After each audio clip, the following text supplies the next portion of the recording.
The ocean is the largest archive on Earth, not carved in stone, not inscribed on paper, but written in silence, etched into salt water and darkness. It holds more memory than all the libraries of mankind, yet it does not speak easily.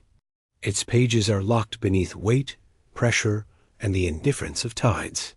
To read them, one must descend, not just physically, but into the shadows of history, where truth is fragile and dangerous. Beneath the rolling surface lie wrecks of civilizations. Ships dragged down in storms, their hulls splintered, their cargoes scattered like confessions. Cities swallowed whole, their walls now cloaked in coral. Bones of sailors, merchants, and kings rest among amphorae, coins, and idols. Every object drowned becomes an entry in the ocean's unending ledger, a line in a story humanity has either forgotten or chosen to forget. For the ocean is not only a graveyard, it is a sanctuary, a keeper of truths too disruptive to surface. Long before written history, cultures whispered of lost realms beneath the sea. Atlantis, Lemuria, names passed like rumors across continents, carrying the scent of both memory and myth. Plato's tale of Atlantis, an island swallowed in a single day and night of misfortune, was not just allegory. Some argue, but testimony. The destruction of a civilization advanced beyond comprehension, erased by waters that still conceal its ruins. Skeptics call it fantasy. Yet the ocean's silence is ambiguous. It neither confirms nor denies. Along the coasts of India, divers have found the outlines of drowned temples near Gorka. In the Mediterranean, sunken cities like Heracleon and Pavlopetri rest beneath sand and silt, their colonnades and streets visible to machines, but absent from the story told in schools. Off the coast of Japan, the Yanaguni Monument rises like a staircase to nowhere massive stone terraces submerged in mystery, geological oddity, or the last breath of an unknown people? No answer satisfies. The ocean guards its archive with riddles, leaving humanity to wonder whether it has forgotten its own beginnings. The deeper the descent, the more unsettling the discoveries. Artifacts recovered from shipwrecks have rewritten economies, revealing global trade networks long before textbooks acknowledged them. Bronze Age anchors suggest navigation skills thousands of years earlier than assumed. Traces of advanced metallurgy lie corroded in silt where they should not exist. These findings do not fit the neat, linear march of progress we tell ourselves. They suggest detours, collapses, catastrophes, eras of brilliance extinguished, and knowledge deliberately buried. Why, then, does so much remain hidden? Because history is not only about what happened, it is about what is allowed to be remembered. The ocean is impartial. It keeps everything, treasures and tragedies alike. But on land, memory is curated, trimmed, reshaped. Archives are not only destroyed by fire or neglect, they are suppressed. A discovery that challenges the accepted script of humanity, an artifact too advanced. A ruin too ancient can vanish into academic silence, locked away in museum basements, discredited by institutions invested in order. The ocean's archive is dangerous precisely because it is unedited. Consider the Antikythera mechanism, recovered from a Greek shipwreck over 2 millennia old. A machine of gears, more complex than anything believed possible in its age. For decades, it was dismissed as anomaly, an object without context. But anomalies are precisely what the ocean delivers: fractures in the timeline, hints that our inheritance is not a straight line, but a broken labyrinth. Every wreck is a chapter torn from human history, sealed under pressure and darkness. The Titanic rests not only as a monument to hubris, but as a capsule of early 20th century society letters, luggage, children's shoes preserved in the cold. Warships at the bottom of the Pacific contain the ghosts of nations, frozen in battle. The Black Sea, almost devoid of oxygen, keeps wooden ships nearly intact, their timbers untouched by time. Yet beyond these recognized tragedies lie whispers of far older wreckage. Vessels sunk before history began, their presence suggesting that humanity's age-old dialogue with the sea is deeper than we admit. But the ocean is not a passive keeper. It is an active conspirator. Its salt erases, its pressure crushes, its tides scatter. In this way, it ensures that the truths it holds remain partial, fragmented glimpses rather than revelations. Enough to intrigue, rarely enough to confirm. And so, the ocean becomes an archive of tension, between myth and fact, between what we are allowed to know and what lies waiting, unseen. The ancients knew this. They cast offerings into the sea, believing it a threshold between worlds. To drop gold, statues, or bones into its depths was to consign them not to oblivion, but to preservation in another domain. What was lost at sea was not gone. It was transferred to the abyss, entered into a library more enduring than stone. When storms consumed fleets or tsunamis erased coasts, survivors saw not only destruction but initiation. The ocean had claimed those stories for itself. Even today, when divers descend into sunken cathedrals of steel or marble, they are not merely exploring, they are trespassing into the ocean's vault. Each artifact raised is not just a discovery, but a theft from a jealous keeper. Many such treasures vanish into private collections, sold to the highest bidder. Others are locked in laboratories, shielded from public eyes. The result is the same. Silence continues, questions deepen, and history remains curated. Why should this matter? Because the archive beneath the waves is not only about the past. It is about who we are and who we fear we might have been. If civilizations before ours rose to heights equal or greater, and were then annihilated by flood, fire, or hubris, what does that imply about the story we tell ourselves? That we are the pinnacle, the inevitable outcome of progress. The ocean whispers a counter-narrative, that human greatness is cyclical, fragile, and easily erased. That we may not be the first to walk in cities, craft machines, or chart the stars. That the ocean has swallowed predecessors whose names we will never learn. This is why the abyss unsettles. It is not merely vast. It is not merely unknown. It is accusatory. Its silence challenges us. How much of your story is missing? How much have you chosen not to see? And so, the ocean remains both a graveyard and a sanctuary. A graveyard, because it holds the bones of lost lives and the ruins of forgotten empires. A sanctuary, because it protects truths too volatile to surface, keeping them sealed beneath pressure and time. In its depths, myth and history dissolve into one another, until neither can be distinguished. Perhaps one day, with technology, we will read the ocean's archive fully. But perhaps it resists for a reason. Perhaps memory too vast, too cyclical, would shatter our sense of identity. Perhaps the ocean conceals not only lost worlds, but the knowledge that nothing is permanent, and every civilization, no matter how mighty, is one wave away from being forgotten. For now, the abyss waits, silent, patient, its pages sealed by salt, its secrets hidden in darkness. A library immense enough to humble any empire. A reminder that history is not a single, straight story, but a tide that advances, recedes, and erases. The ocean is the largest archive on Earth, and it has only just begun to speak. Maps are supposed to be instruments of certainty. Lines on parchment, coastlines drawn with confidence, oceans filled with margins of ink. They promise to tame the world, to place every horizon within reach of a finger. But there are maps that do not reassure.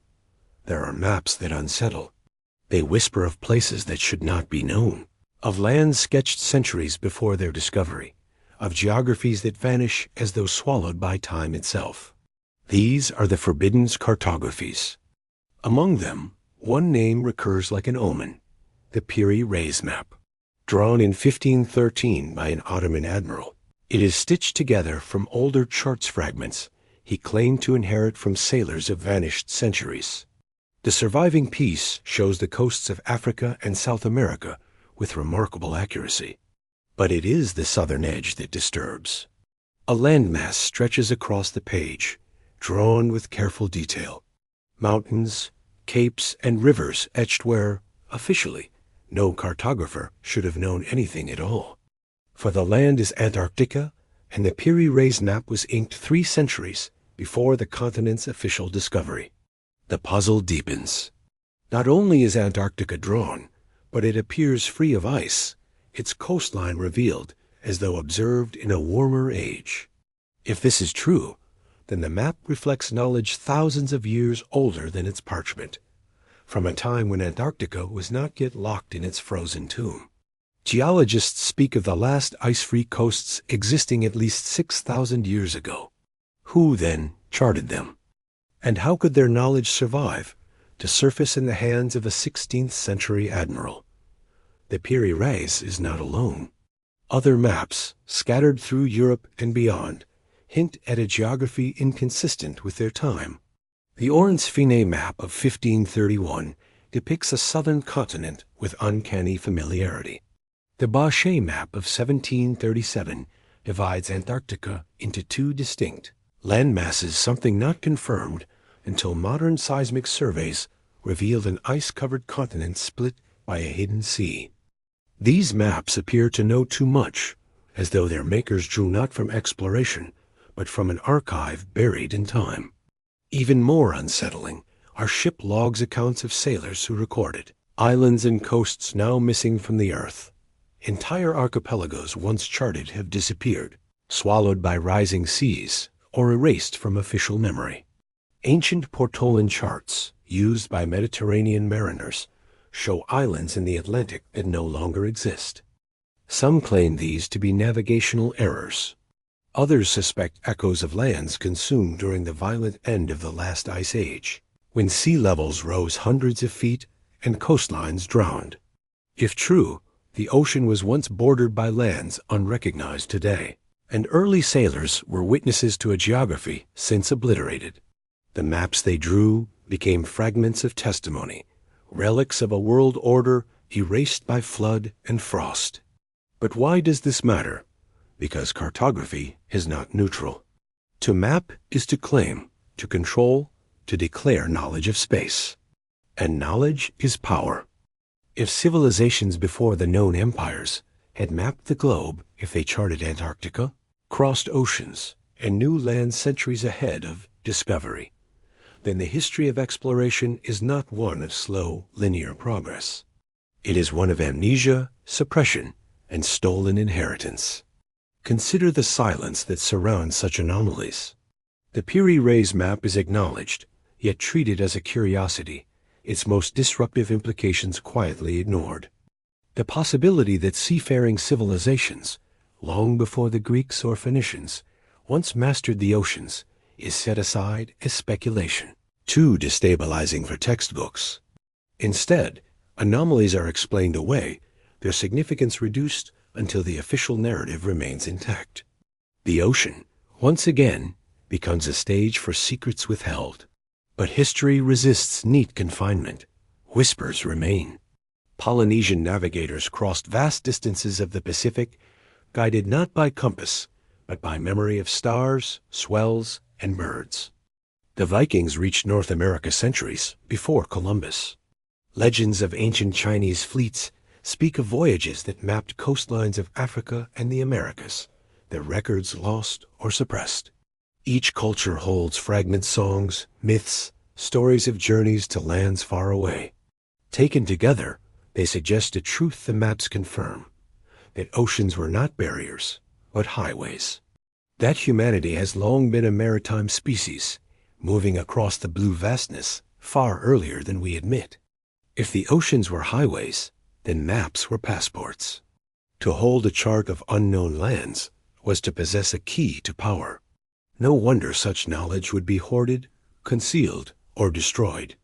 A map revealing lands rich in resources, or routes across seas considered impassable, could topple empires. To guard such knowledge was to guard destiny itself. This may explain why forbidden cartographies lie shrouded in silence. If maps exist that point to civilizations more ancient, more capable, they are dangerous to the order of history. They suggest that progress is not inevitable, that power rises, collapses, and resurfaces in cycles, that others have walked these oceans before us and perhaps knew more than we allow ourselves to believe. Cartographic anomalies, then, are not simply errors. They are fractures in the facade. They are moments where the archive of the sea presses through, reminding us that history is not continuous, but broken, scattered like the maps themselves, half preserved, half erased. Imagine for a moment that these maps are truthful, that the Piri Reis drew from sources reaching back thousands of years, that long before Greece, Rome, or Egypt, there were navigators who charted the poles, who knew continents buried in ice. What does that imply about their technology, their ships, their societies? Were they annihilated by the cataclysms at the end of the Ice Age, their ports drowned, their archives lost beneath waves? The thought is unsettling because it reverses the order of human pride. We tell ourselves that discovery is linear, that we are pioneers breaking into the unknown. But the maps suggest otherwise, that we are rediscoverers, inheritors of a world already charted, already known before time reset the ledger. And if that is true, what else lies hidden? What archives of navigation remain sealed in the ocean's vaults, or in collections guarded from public view? To speak of forbidden cartographies is to acknowledge that truth can be too dangerous for power, and that suppression is sometimes more potent than ignorance. The forbidden maps remain. Not many, but enough. Enough to unsettle. Enough to whisper of civilizations erased, oceans crossed, continents charted before ice or flood concealed them. Enough to suggest that humanity is far older, far more cyclical than the linear timeline permits. To look upon them is to glimpse the abyss not only of the ocean, but of memory itself. For maps are promises. They promise certainty. Yet these maps open not certainty, but abyss. They do not show us where to go. They remind us of how much has already been lost.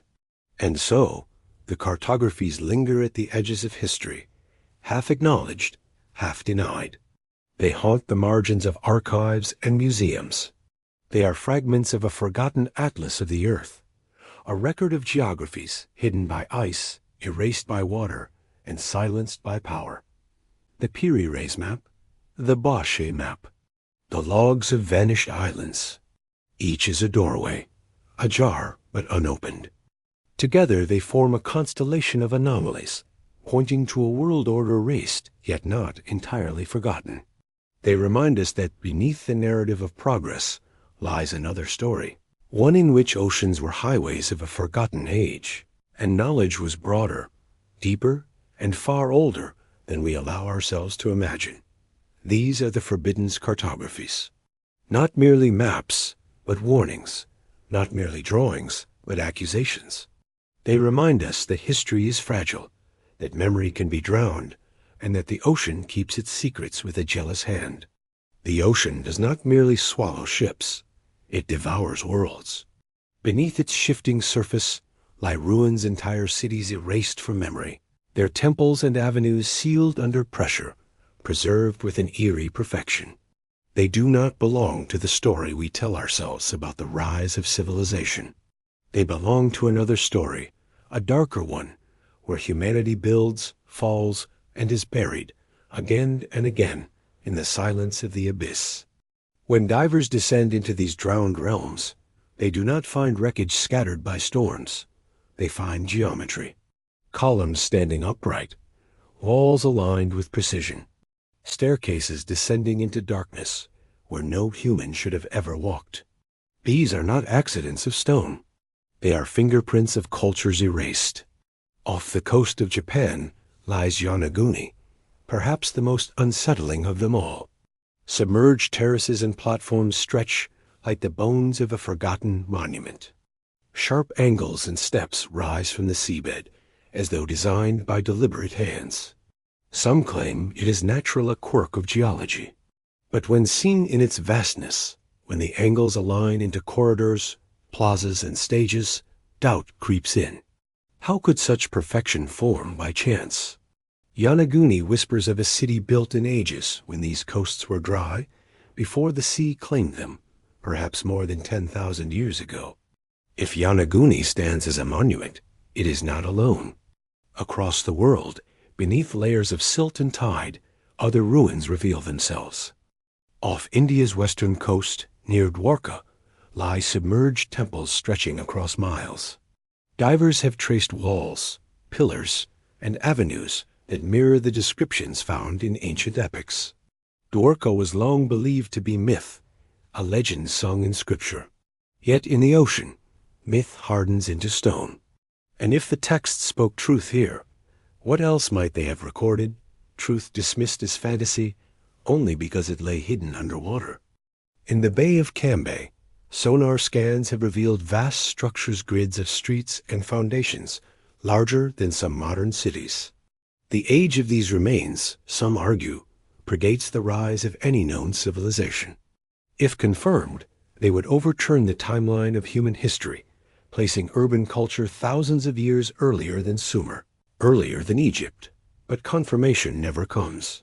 Expeditions fall into silence, funding evaporates, and evidence disappears into the folds of bureaucracy. What fragments emerge, photographs, sonar images, scattered artifacts, are treated as curiosities and buried beneath the weight of academic caution. The ocean guards these ruins like a warden. It reveals just enough to unsettle, but never enough to satisfy. In Pavlopetri, off the coast of Greece, streets, courtyards, and tombs lie preserved beneath shallow waters. They date back 5,000 years older than most known European cities, yet remain largely unstudied, ignored by the grand narrative of progress. In Heracleion, near the Nile Delta, an entire city drowned by catastrophe rests in ghostly silence, its statues still standing, its columns upright. Divers describe walking through it as if time had only paused, as though the inhabitants had vanished in a single instant. But the most terrifying ruins are those deep beneath the waves, far beyond casual reach. Some sonar readings suggest structures lying miles below, places no diver can touch. Who built them when the ocean floor was dry? What civilizations rose in eras lost to memory, only to vanish beneath rising seas? If their remains are truly there, then human history does not begin in the Fertile Crescent. It begins in darkness, drowned and forgotten. There is dread in this thought. For if civilization has risen before advanced, vast, and organized only to be obliterated, then our story is not one of steady ascent. It is one of cycles, rise, destruction, and amnesia. Every skyscraper today could be the coral-coated ruin of tomorrow, every city a Pavlopetri waiting to happen. The ocean is not only the archive of these truths, it is the executioner that ensures we forget. Expeditions that uncover such ruins rarely find fame. More often, they vanish into silence. Reports circulate briefly, then disappear. Teams disband. Data remains unpublished. Some whisper of suppression, that such findings are inconvenient to the story of human progress. That to reveal them would demand rewriting the foundations of archaeology, unsettling the institutions built upon them. Others believe the silence is fear, that what lies beneath contradicts more than history, that it suggests humanity is not alone in shaping its destiny, that oceans conceal secrets we are not meant to uncover. Fearful patterns emerge, a discovery announced, excitement sparked, and sudden quiet, as though the ruins themselves reach out, dragging awareness back into the abyss, as though the ocean does not permit its prisoners to be freed. Yet fragments remain. Legends of sunken cities haunt every culture. Atlantis, Lemuria, Mu dismissed as myth, yet echoed in ruins like Yonaguni and Dwarka. Flood stories stretch across continents, telling of deluges that erased entire peoples. Archaeologists may argue about dating and geology, but the ocean offers its own testimony. Stone walls aligned to the compass, staircases carved into mountains now submerged, statues gazing into the abyss. Together, they form a chorus too loud to ignore, yet too dangerous to accept. To gaze upon these ruins is to feel a creeping dread, not only because they should not exist, but because they remind us of fragility. We believe civilization to be permanent, ascending, inevitable. The ruins whisper otherwise. They show that cities can vanish overnight, swallowed by rising tides or violent quakes, leaving behind nothing but silt and coral. They remind us that the ocean does not care for permanence, that it can reset history with a single wave, and so we fear them. We fear their implications. For if Yonaguni, Duarca, and Cambay are truly what they appear to be, sunken civilizations older than all we know, then humanity's memory is broken. Our ancestors were not primitive wanderers slowly climbing toward progress. They were builders, navigators, dreamers, erased by catastrophe, their legacy drowned. And if it happened before, it can happen again. The silence surrounding these discoveries becomes itself a kind of evidence, not of conspiracy alone, but of dread. To admit their reality is to look into the abyss of our own impermanence. To admit that the ground beneath us is temporary, that the ocean waits patiently to reclaim what we build. Institutions turn away not only to preserve their authority, but to preserve their sanity. For to accept these ruins is to accept that civilization is fragile, that history is unstable, and that the sea remembers more than we dare to know. The ocean holds them still. Yanaguni's terraces, Dwarka's temples, Cambay's avenues, Pavlopetri's streets, Heraclean's statues. They are not gone. They are preserved, waiting to tell their story, waiting for us to listen. But perhaps the ocean is merciful in its silence. Perhaps these ruins are warnings. Perhaps they are reminders that the story we tell, the story of progress, of permanence, is an illusion. That we are not the first to build, nor the last to fall. That civilizations rise like breath, only to be drowned in the same tide that carried their ships. Beneath the waves, the cities remain, silent, intact, forgotten. They wait in the dark, as patient as stone, as enduring as the sea itself. And if they speak, their voice will not comfort. It will remind us that we are temporary, that memory is fragile, and that the ocean is the only historian that never forgets. These are the sunken civilizations, not myths, not legends, but tombs of entire worlds sealed in water, guarded by silence, and feared by the living. The ocean is not only a graveyard of civilizations. It is a vault. A black vault where nations have hidden their darkest inventions, their most dangerous secrets, their weapons meant to erase entire worlds. Beneath the surface, among canyons of silence and plains of silt, lie the wreckage of modern wars. Submarines armed with nuclear payloads.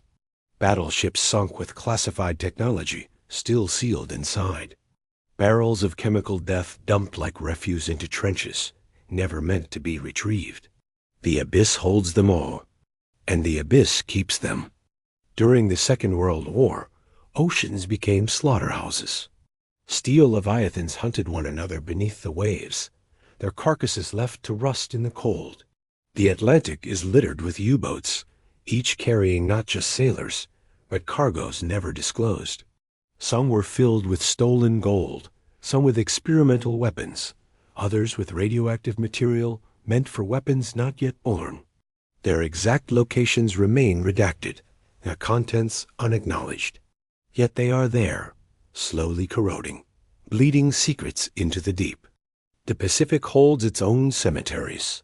Battleships and carriers, sunk in infernos of fire and oil, now lie preserved in black silence. For divers, they are tombs' hulls intact, corridors still cluttered with ammunition, engines frozen in time. But these are not merely relics. Many contain classified machinery, cryptographic devices, prototypes of technology, never declassified. They rest not as monuments, but as archives of war archives nations would prefer never to be opened. Then came the Cold War, when the oceans became something darker still. Not merely graveyards, but battlefields of silence. Nuclear submarines prowled the abyss, each carrying enough firepower to end civilization.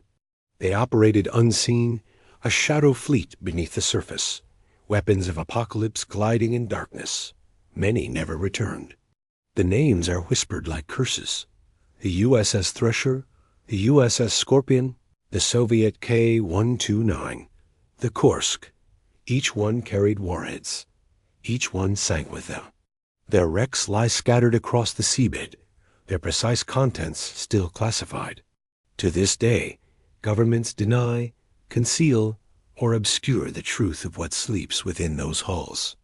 For if the full inventories were revealed, they would testify not only to loss, but to recklessness, to a willingness to gamble the future of the planet in silence.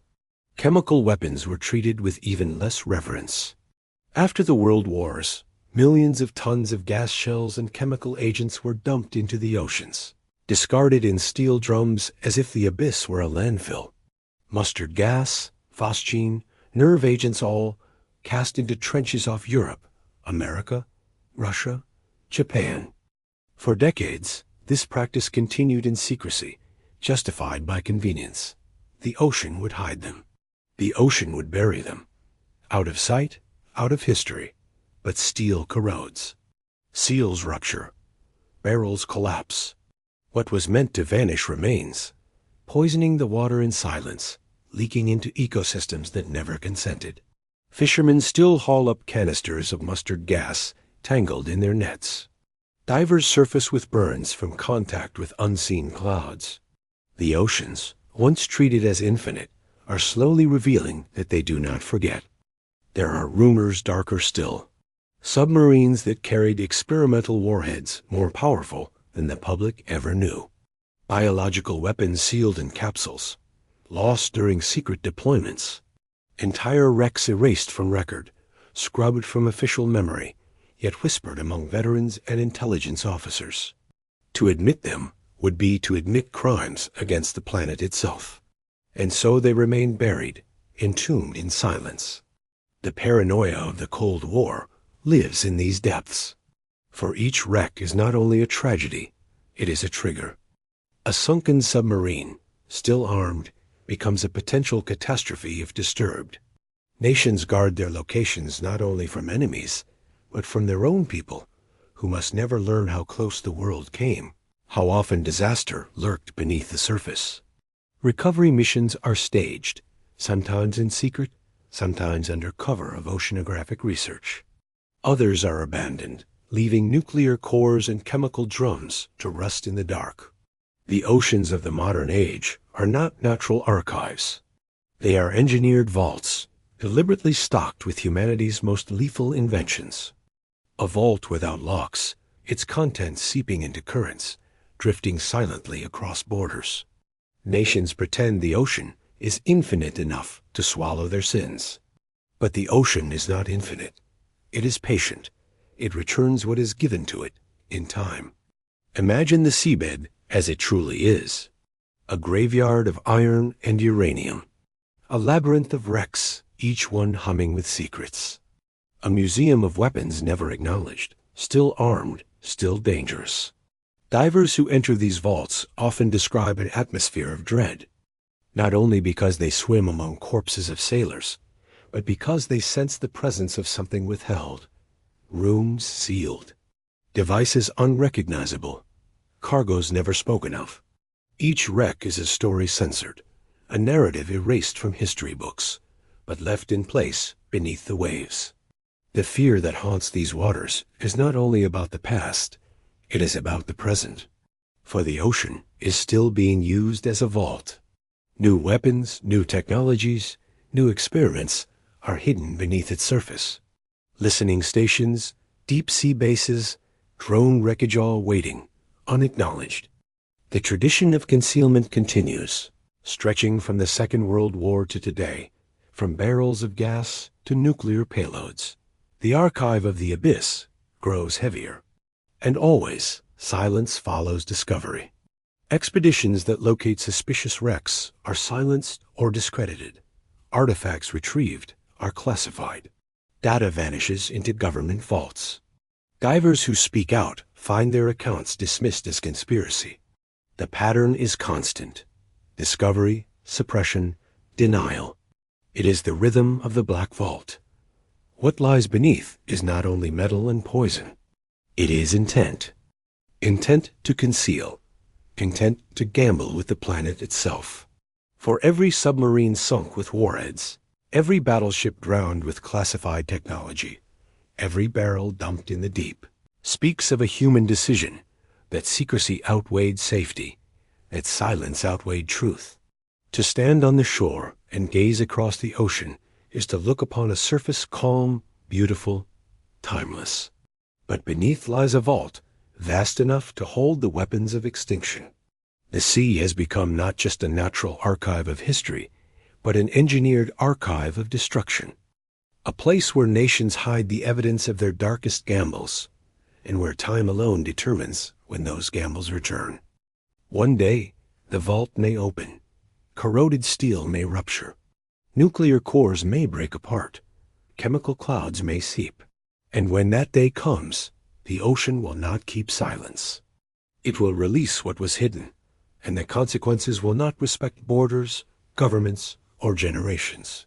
The sins of secrecy will surface, and the ocean will reveal that it was never a vault at all. It was a mirror of human fear, a mirror of human recklessness, a mirror of human denial. The Black Vault of war is not closed. It is still being filled, and when it overflows, history will not record it as discovery, but as judgment. For the ocean forgets nothing, and it forgives nothing. The ocean is not empty. It is a womb and a tomb, a crucible where life is forged in conditions so alien they could be mistaken for another world. Beneath the lightless waters, pressure crushes like a celestial hammer. Temperatures plummet, oxygen dwindles, and yet things move, things thrive. The abyss is not barren. It is teeming with forms we were never meant to see. Science tells us that life began in water, but the truth may be far more dangerous. Life may also end here. For deep in the black, evolution took paths uncharted, producing organisms whose existence unsettles the very order of human knowledge. And when fragments of this abyssal life have risen into our grasp, they have not been displayed in museums or celebrated in textbooks. They vanish, quietly spirited away to government vaults, to private laboratories, to the invisible archives of those who decide what truths may enter daylight and which must remain entombed in shadow. What are they protecting us from wonder or horror? Reports from classified naval expeditions speak of fish that bleed not red, but green, their hemoglobin replaced by a substance immune to freezing. Crabs with translucent shells that shimmer with bioluminescence, as though they carry the ghostly glow of lost souls within their bodies. Worms that survive not by sunlight or plant life, but by feeding on pure chemical poison sulfur, methane, arsenic thriving in vents that exhale death. These are the life forms that rewrite biology. But some discoveries go beyond the strange. They border on the apocalyptic. There are microbes dredged from hydrothermal vents miles below that consume radiation as though it were nourishment. Where humanity sees catastrophe, Chernobyl, Fukushima, the invisible poison of fallout, these organisms see sustenance. If such life could be harnessed, entire industries of nuclear waste management would be obsolete. But if released unchecked, what would they become? Could they feast not just on waste, but on the delicate balances of ecosystems, the very strands of DNA that hold life together? This is not science fiction. It is a fact buried beneath classification stamps and non-disclosure agreements. Consider the whispers that echo through certain declassified documents, fragments of testimony from divers, scientists, and defectors. In the 1970s, a Soviet submarine reportedly recovered a gelatinous mass from the depths of the Pacific. It writhed without organs, without bone, a colony of cells acting as one mind. Contained in a sealed chamber, it continued to grow, assimilating whatever organic matter it touched. The record ends abruptly. Some believe the material was incinerated. Others suggest it was transported to a research facility, where experiments continued in silence. Such stories blur the line between reality and nightmare, yet they resurface across decades, across borders. American, Russian, Japanese, European. Rival nations sharing a single fear that the abyss contains entities too dangerous to acknowledge, too disruptive to release. There is precedent for this silence. After all, the ocean has already delivered biological horrors that humanity cannot control. Red tides born of microscopic algae, choking coasts with toxins potent enough to kill within hours. Jellyfish blooms expanding into monstrous swarms, suffocating fishing grounds, crippling power plants. And then there are the viruses, ancient and patient, locked in ice and seabed for millennia. As glaciers melt and waters shift, they awaken, drifting upward like long-forgotten curses. Some scientists warn these viruses are older than humanity itself, untouched by our immune systems, carrying signatures that our bodies cannot decipher. Yet these threats are acknowledged only in fragments, diluted through the language of science reports and environmental briefings. The deeper terrors, the ones kept far from public sight, remain unspoken. What creatures drift in trenches never touched by light? What parasites survive in pressures 1,000 times greater than the surface? And why do governments consistently fund abyssal exploration, not for knowledge, but for defense, for industry, for war? Corporate secrecy only deepens the unease. Biotech companies scour the seafloor for extremophiles, organisms capable of surviving where nothing should. Enzymes from these creatures can withstand boiling heat, crushing cold, unearthly pressure. Patents are filed, fortunes are made. But for every organism that becomes a commercial miracle, others are locked behind steel doors. Some are simply too dangerous to be commodified. There are rumors of creatures whose cellular structures resist all known antibiotics, whose replication cycles eclipse anything observed on land. A bacterium dredged from the Marianas Trench that, when introduced into controlled environments, consumed everything around it, spreading across surfaces like wildfire until the experiment was abruptly terminated. Whispers claim it was sealed in vaults beneath military labs, suspended in frozen states, waiting for a use that may never come, or one day may arrive. The ocean does not reveal its secrets easily. Each descent is a negotiation with death machines, crushed by pressure, lights extinguished in sudden blackness, communications severed in silence. Entire expeditions have vanished, their fates dismissed as technical failure, human error, storm. But the coincidence lingers. Many of these lost missions were probing sites rumored to harbor anomalies, trenches, vents, and strange seafloor plateaus where sonar picked up shapes that did not belong. And then there are the accounts of survivors. Sailors returning pale, shaken, speaking of shadows that moved against current, of eyes that gleamed with unnatural intelligence. They are dismissed, discredited, declared unfit for duty. Yet their words linger, haunting the margins of naval logs. Fear takes root in absence, and in the abyss, absence is infinite. We do not know how many forms of life exist below. We do not know what rules they follow, or if our categories animal, plant, microbe mean anything at such depths. What we do know is that when pieces of this otherworld drift upward, they are never returned. They are taken, hidden, classified. The abyss births life that does not fit the narrative of Earth as we know it. And for those who hold power, that is unacceptable, because these organisms are more than curiosities. They are tools, weapons. If a microbe can devour radiation, can it not be engineered into a silent devourer of cities? If a colony of abyssal cells can assimilate matter, can it not be weaponized as a biological plague? What government, what corporation would resist such potential? And what nation would willingly expose itself to a rival's discovery? Thus the abyss becomes not a cradle of wonder, but a battlefield of secrecy. Humanity's hunger for control ensures that what is found in the black will be locked away, its existence erased from the surface. The ocean is a mirror of silence, but silence does not mean emptiness.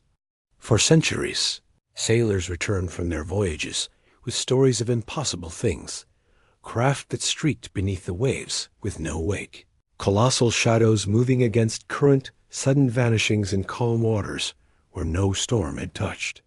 They were dismissed as superstition, the hallucinations of tired men staring too long into infinite blackness. Yet, as history pressed forward, the myths did not vanish. They grew sharper, more precise. When sonar replaced the human eye, it too began to speak in riddles. Traces of speed and motion no machine of ours could replicate. Returns of shapes so vast they eclipsed battleships, then disappeared as though the sea itself had swallowed them whole. The sailors' whispers became data points, the folklore of the ocean bleeding into the language of technology. And yet, as always, silence followed.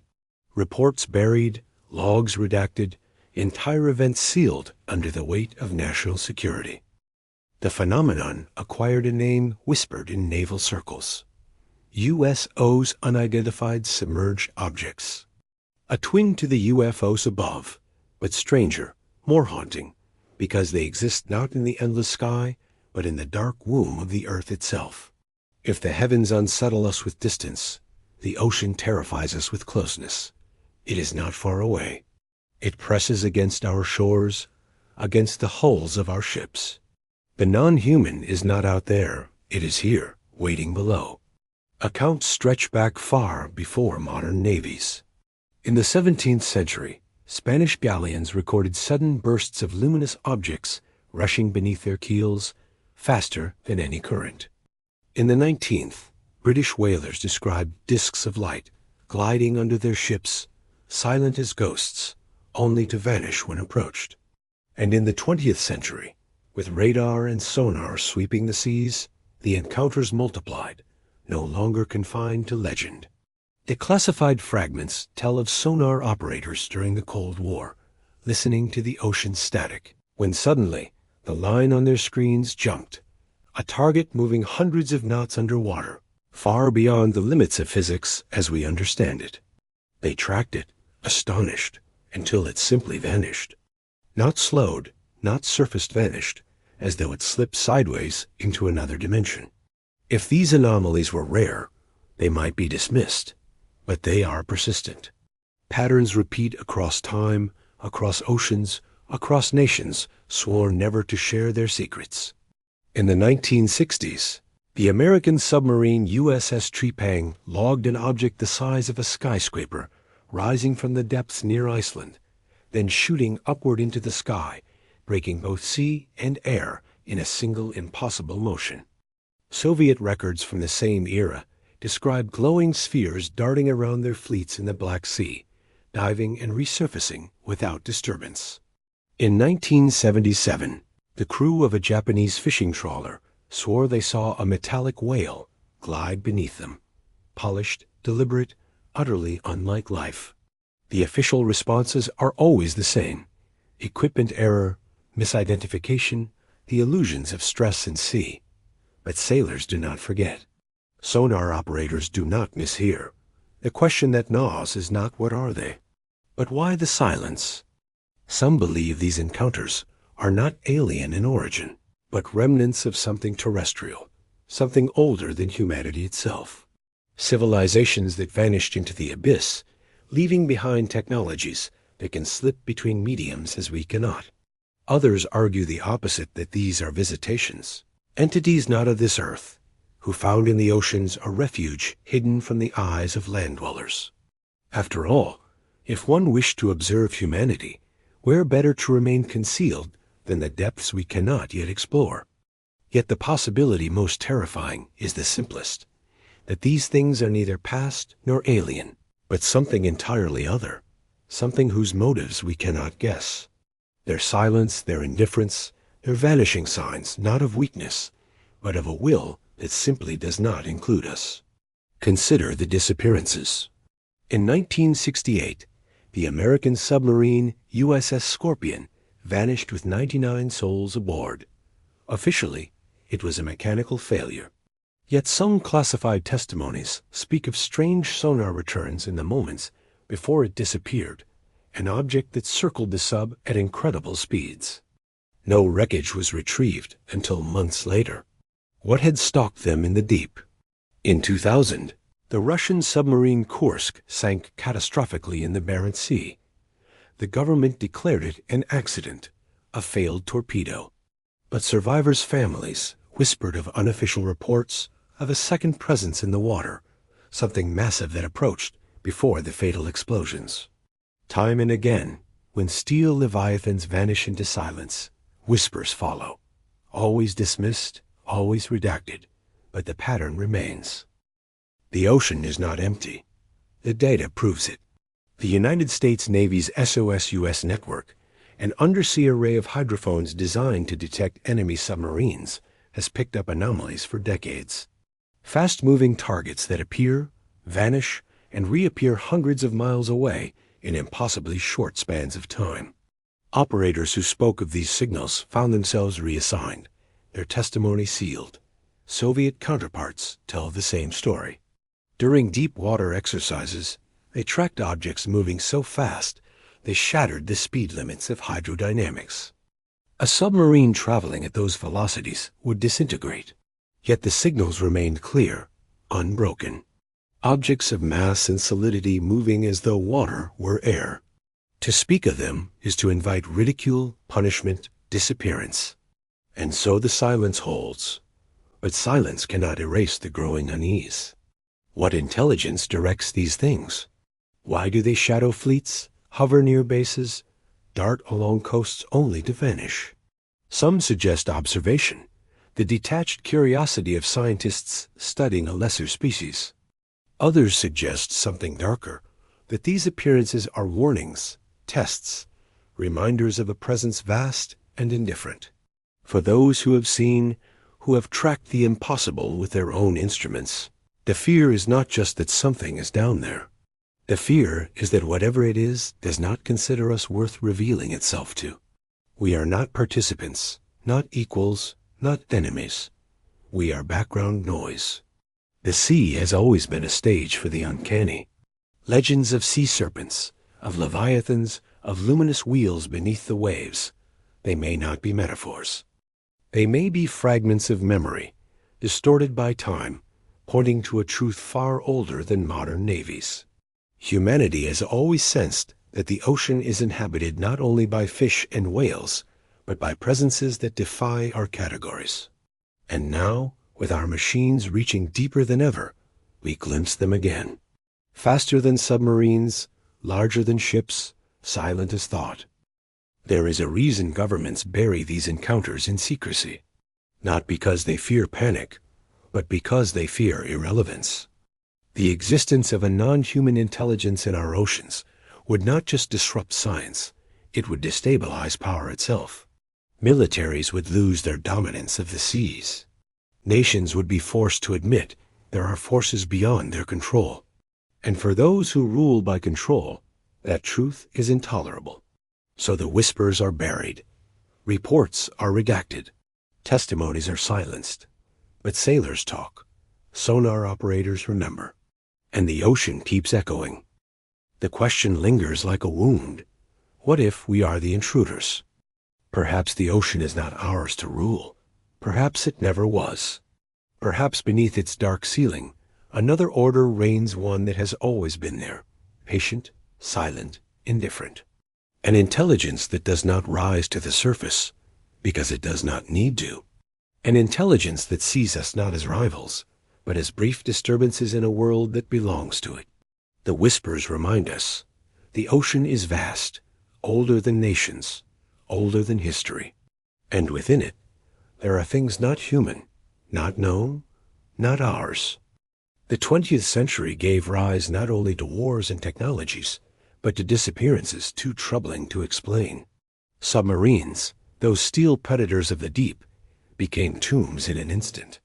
Some vanishings were attributed to accidents, some to enemy action.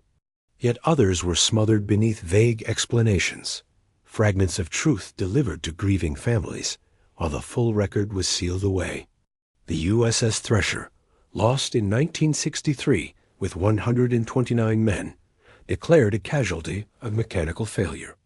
But survivors' families whisper of experimental systems tested aboard, of malfunctions hushed to protect contracts and reputations. The USS Scorpion, disappearing in 1968 with 99 aboard, was said to have suffered catastrophic damage from within. But among declassified scraps lie sonar traces of something that moved too close, too fast, too unknown. Both wrecks remain where they fell, monuments of silence that the ocean guards more faithfully than governments do. In Russia, the names echo with equal tragedy.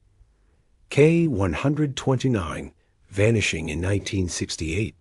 Kursk, in 2000, imploding as families begged for answers. Official statements spoke of torpedoes, of accidents, of inevitability. Yet those who served, who listened to the final transmissions, knew there were details omitted, details that might indict not just human error, but the dangerous ambitions of states competing for supremacy in waters that have no mercy. Each wreck is a tragedy measured not only in lives, but in the absence of truth. Beyond submarines lie darker remnants, the weapons themselves. Scattered across seabeds are nuclear devices, bombs, dropped, lost, and abandoned by the nations that made them. In 1966, a U.S. bomber collided mid-air above Spain, scattering nuclear bombs into the Mediterranean. One was never recovered. In 1968, another bomber fell into the sea near Greenland, its payload vanishing beneath the ice and surf. Governments promised safety, insisted no danger remained. But how can assurances be trusted when the devices themselves are gone, their fates unknown, their power intact? These are not myths. They are listed in military ledgers under phrases like broken arrow, clinical euphemisms for disasters too large to admit. And so the ocean, once again, is asked to be the vault of our mistakes. We tell ourselves the salt and depth will contain them, that the pressure will silence what we cannot control. But radiation does not forget. Steel casings decay. What was buried as silence may one day return as poison. Chemical weapons, too, were consigned to the sea. After World War II, stockpiles of mustard gas, nerve agents, and experimental toxins were loaded into drums and dumped into oceans worldwide. The Baltic, the Pacific, the Atlantic trenches. The belief was simple. The sea was vast enough to swallow them forever. But time corrodes. Barrels split. Currents drift. Fishermen pull up shells that leak not seawater but chemical death. And still, the official line remains. Silence. To admit the truth would demand responsibility. To reveal the scale of what was discarded would unravel trust not only in governments, but in the very systems that claim to keep us safe. Better, they calculate, to let the dead remain uncounted, the poisons unacknowledged. For the families of those lost, the silence is its own cruelty. Letters of condolence without explanation. Funerals without bodies. Questions that echo unanswered across decades. Children grow old without ever learning what became of fathers entombed beneath steel hulls. Communities live beside seas where invisible weapons lie, told only that the waters are safe, that they should not ask too much. To protect civilization, governments bury the cost of civilization itself, its mistakes, its hubris, its collateral dead. But silence does not erase memory. Fishermen remember where the nets tangled in wreckage. Divers whisper of anomalies, of twisted hulls deeper than official maps admit. Scientists find traces of radiation, of toxins, in places no one is supposed to search. The sea cannot lie, even when humans do. The disasters buried in silence reveal a truth more unsettling than any myth. That secrecy is not about protecting us from fear, it is about protecting those in power from consequence. To admit the truth would be to admit negligence, recklessness, The willingness to gamble with oceans as though they were infinite, forgiving, eternal. But oceans remember.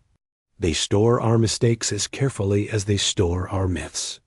And the silence surrounding these tragedies is not the silence of forgetting. It is the silence before reckoning. The abyss holds not only the remnants of empires long gone, but the unfinished wounds of our own century. Sunken submarines, nuclear ghosts, chemical coffins. Their stories are not lost, they are waiting for corrosion to release what was sealed, waiting for divers to stumble upon what was hidden, waiting for truth to rise, because water cannot keep secrets forever. When it does, the reckoning will not be measured only in nations' shame or in military archives unsealed. It will be measured in oceans poisoned, in lives lost not by war, but by the arrogance of those who thought the sea could keep their secrets safe. The silence is not mercy, it is debt. And debts, like wrecks, do not stay buried forever. The ocean is not only a graveyard, it is an archaeologist, patient and merciless. Layer by layer, it buries civilizations, pressing their triumphs and failures beneath silt and tide until their existence becomes rumor. Yet as our technologies descend deeper, as cameras and submersibles trespass into the abyss, the ocean begins to return fragments of what it has hidden. And what emerges is not simply ruin, it is terror. For the discoveries do not fit the story we have been told. They do not belong to the timelines etched into history books. They belong to something older, stranger, and profoundly unsettling. They suggest that civilization as we know it may not be a singular achievement, but merely the latest skin, stretched over countless forgotten worlds that drowned before us. Consider the megaliths of Yonaguni, lying beneath the waters of Japan. Sharp terraces, towering pillars, geometric stairways carved into stone. Official voices insist they are natural formations, sculpted by time and tide. Yet divers who have touched their edges know the angles are too precise, the symmetry too deliberate. What civilization laid those stones? Why does no record of them remain? Off the coast of India, the ruins of Dwarka whisper another story. Structures stretching for miles, submerged beneath the Arabian Sea, temples, walls, and streets entwined in coral. Local legend spoke of Dwarka as a city built by gods, destroyed in a cataclysm. Archaeology confirms that something immense is there, older than the Indus Valley, older than history itself. And yet, official discourse retreats into silence. To accept the ruins means to accept that human civilization did not begin where we were taught, that its roots are deeper, far more complex, and haunted by cycles of erasure. Even more disturbing are the artifacts. Objects drawn up from depths where no ship should rest, where geology suggests no people should have walked. Ancient maps, etched in skin and stone, marking coastlines as they were thousands of years ago, before ice swallowed them. Tools forged from alloys unknown to early metallurgy, recovered from wrecks too old to belong to the industrial age. Out-of-place relics catalogued briefly before vanishing into archives, tagged not as discoveries but as anomalies. The Piri Reis map, drawn in 1513, depicts Antarctica without ice, its coastline rendered with a precision satellites would not achieve for centuries. The official explanation: coincidence, copying of older maps. But older from where? Older from whom? Each rationalization is less convincing than the anomaly itself. As exploration increases, so does the resistance. Expeditions uncovering inexplicable ruins are quietly defunded. Independent divers who speak of underwater cities find themselves dismissed, discredited, even silenced. Museums store artifacts in vaults, never displayed, never studied. The deeper we probe, the more knowledge retreats into shadow, as though someone or something does not wish these fragments to connect into a coherent picture. And perhaps that is the true terror, not that history is incomplete, but that it resists completion. Each discovery threatens to unravel the fragile narrative of human progress. Each ruin whispers of worlds before ours, worlds that rose, flourished, and then fell into silence. If these cycles are real, then what we call civilization is not permanent. It is temporary, fragile, doomed to the same drowning. The archives of power contain hints of this recognition. Classified studies of submerged sites, restricted documents cataloging artifacts never released. The Vatican Library, the British Admiralty, the Soviet Naval Archives, all rumored to house evidence of ancient cataclysms that reset the order of the world. These records are not suppressed because they lack significance. They are hidden because they reveal too much. What empire would survive the knowledge that it is not unique, but only the latest in a procession of forgotten empires? What religion would endure the evidence that the floods and destructions recorded in myth are not allegory, but history? What economy would hold when confronted with the realization that the oceans themselves will one day reclaim everything? Even within academia, traces of forbidden archaeology emerge. Scholars who suggest that human history stretches back far beyond accepted timelines are ridiculed, their careers destroyed. Yet the evidence grows. Anomalous ruins on continental shelves, structures in the Caribbean trenches, stone tools recovered from strata tens of thousands of years too old. The data points accumulate like cracks in glass. The picture they form is not one of progress, but of repetition. Rise, fall, burial, civilization, cataclysm, silence. And beneath each cycle, the ocean watches. The terror lies not simply in the ruins themselves, but in their implication. If worlds before ours were swallowed whole, then the ocean is not just the boundary of civilization, it is its executioner.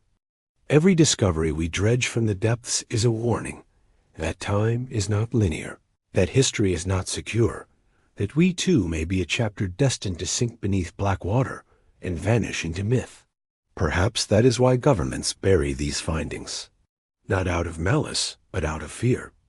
For to admit the truth is to admit inevitability, to acknowledge that human civilization, with its skyscrapers and satellites, is as vulnerable as Yonaguni, as fleeting as Dwarka, that the ocean does not care for our empires any more than it cared for theirs.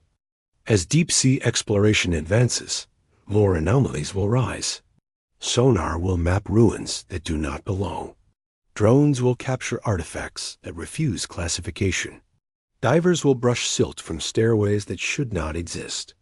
And with each revelation, the silence will deepen, archives will expand, and the official record will tighten its grip on what must never be admitted. But silence cannot contain truth forever. The archaeology of terror is not the archaeology of death, but of recurrence. It tells us that what has happened before will happen again, that the ocean, patient and tireless, will one day erase us as it erased those before. The ocean does not speak. It waits. Its silence is not absence, but possession, an immense vault holding the weight of truths too catastrophic for daylight.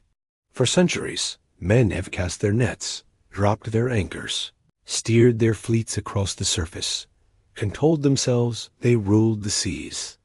Yet beneath the glittering waves lies a dominion untouched, and within it the fragments of knowledge that could unmake the fragile scaffolding of civilization itself.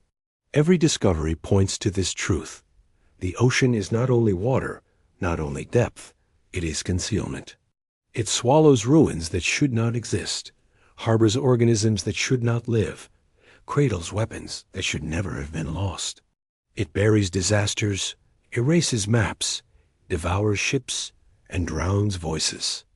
In its vast, unbroken silence, humanity finds not comfort but survival. Across nations, across eras, a strange unity has emerged, one that transcends borders, faiths, and ideologies. When it comes to the ocean's darkest revelations, enemies become accomplices. A submarine vanishes under mysterious circumstances, and files are sealed by both rivals and allies. Ancient ruins are discovered beneath the continental shelf, and experts are ordered into silence, their research confiscated, their findings locked in archives. Military sonars detect impossible shapes moving through black waters, and the recordings are classified, marked not as myth but as national security. It is a silent pact, unspoken but absolute, a recognition that there are truths which cannot be released without unraveling the world above the waves. For what would it mean if civilizations older than history were confirmed? Religions built on singular beginnings would tremble. Nations founded on the illusion of progress would falter. Economies balanced on scarcity would collapse in the presence of new, disruptive discoveries. And what of biology if organisms from the abyss, capable of feats beyond human science, were revealed? The line between life and weapon, cure and catastrophe, would dissolve. The ocean is a mirror that reflects not only what is hidden, but what humanity cannot endure to face. It reveals that our world is fragile, that our history is incomplete, that our destiny is uncertain. To accept this fully would be to loosen the very bolts that hold civilization together, and so we forget. Or rather, we are guided to forget. There is a haunting symmetry in this. Civilization sustains itself not only on knowledge, but on amnesia. We teach only the histories that are safe. We explore only the depths that yield profit. We speak only of disasters that can be mourned without consequence. Everything else is buried, hidden by governments, diluted into legend, or dismissed as error. And the ocean conspires in this forgetting. Its silence is its greatest power. It swallows evidence with currents, corrodes wreckage with salt, buries monuments with silt. It keeps its pact more faithfully than any nation, ensuring that the horrors, anomalies, and impossibilities it shelters never rise easily into the light. But silence is not absence. It is a choice, and in that choice lies the final terror. For if nations have agreed, across generations, to bury what they know of the deep, then the ocean is not our only vault. Civilization itself has become complicit. We are all participants in the forgetting, beneficiaries of a fragile peace built on ignorance. Perhaps this is why the myths remain. Atlantis, Warka, the drowned kingdoms whispered in every culture, these are not just stories. They are echoes of what cannot be spoken aloud, fragments of memory surviving where evidence has been erased. Myths endure because silence is never complete. The truth leaks in whispers, in anomalies, in legends told to children who do not yet understand that remembering is forbidden. And so we arrive at the final understanding. The ocean is not an enemy, nor merely a grave. It is the keeper of balance. By hiding what it knows, it protects humanity from its own undoing. By drowning civilizations, it erases the hubris that each is the first, the only, the eternal. By keeping its secrets, it preserves the fragile illusion on which the current world depends. But this pact cannot hold forever. Each new descent, each probe, each camera that pushes deeper, threatens to disturb what has been left in silence. One day, something will surface that cannot be buried again. And when it does, civilization will face itself, not as a triumph, but as a fragile layer atop an ocean of forgotten worlds. Until then, the waves close over the surface, calm and glittering, while below them lies the unspoken, the unacknowledged, the unbearable.